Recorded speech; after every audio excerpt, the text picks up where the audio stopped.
Hi, welcome to another edition of Clinical and Experiential Education's Real Facts for Real-World Education. Today's focus is on the part-time experience. Joining me today is the Director of the Clinical and Experiential Education Department, Professor Cerniglia. Thank you for joining us. Hi, everyone. I'm happy to be here. Top of the line question, clinics and externships, are these opportunities that part-time students can participate in here at Stetson? Absolutely. We want part-time students to participate. We want to make sure that you are planning very early on and could come meet with us. There are many opportunities out there. It just takes a lot of planning. Part of which we want you to go on our website and look at course opportunities to see what the prerequisites are so that you can design backwards. While your law school experience is starting to unfold, you want to start thinking about your future and what courses you need to take in order to complete an externship or a clinic. The other option that we always want to talk about that's important is if you are working full-time in a legal environment, many times you might be working on cases that could be a potential conflict of interest. Even though the ethical rules don't necessarily apply to you just yet as a student, we are concerned about those potential conflicts. And so we like to vet those and try to figure out what placements make the most sense for you. So come see us early, and come talk to us.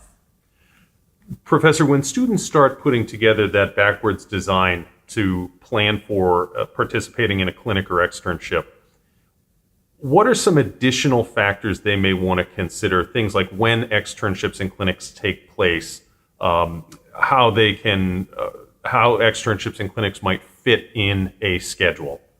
So one thing you want to think about are the hours, right? So how do the hours break down with your particular work schedule? Many of our externships and our clinics, we can't necessarily change the time that it is offered, right? Because these are working environments in a business setting, right? That usually is from 9 to 5. And so you have to think about, is there a semester where you can take vacation time? Or is there a time in your law school career where you're ready to pivot to the legal market? And if so, you want to plan that maybe you start that pivoting with an externship or a clinic. As you plan on your backwards design to include an externship or clinic in your course work at Stetson, keep in mind that clinics and externships have defined credit hours. Clinics are always offered for 5 credit hours. Externships are routinely or generally offered for 3 or 4 credit hours, although depending on the course, there may be an opportunity to take that externship or that particular placement for 1 or 2 credit hours. So as you're adjusting your schedule and calculating when you can fit in experiential education, keep in mind the credit hours. Each credit hour requires that you complete 42.5 hours of work per credit hour.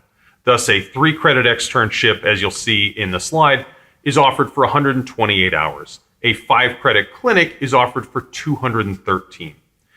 On a week-to-week basis, 3 credits requires you to average 9 to 10 hours per week over a fall or spring semester. A 4-credit externship requires you to average 12 to 13 hours, and the clinic experience requires that you average 15 to 16 hours, again, over a fall or spring semester. Those hours are obviously increased per week if you are participating over the summer, given the condensed summer schedule. As you'll see on the associated slide deck, there are several opportunities that part-time students may take advantage of currently, including the American Caribbean Law externship, federal judicial, municipal, and administrative. In general, if it's a 3-credit externship, there's an opportunity to at least discuss with our department how that might fit into your schedule. We also have a very unique opportunity here at Stetson, the individual externship, and that's an opportunity overseen by Professor Cerniglia. Professor, could you provide a few more details on how a part-time student can incorporate the individual externship into their coursework? Absolutely. So many times you might see opportunities that aren't necessarily listed in a field that you're interested in. And those are opportunities that you can potentially create your own externship. You need to plan early. I oversee the individual externship, and I work very closely with students on finding a proper placement, finding an area of law, and then we have to reach out to that particular placement to have our academic requirements met, making sure that we have a memorandum of understanding in place, making sure that they understand that this is an academically rigorous experience and that this is the type of structure that we want for our student. So if you have an interest and you're not seeing a course that meets that interest, come see us. We look forward to working with you to find opportunities that meet your needs. Thank you.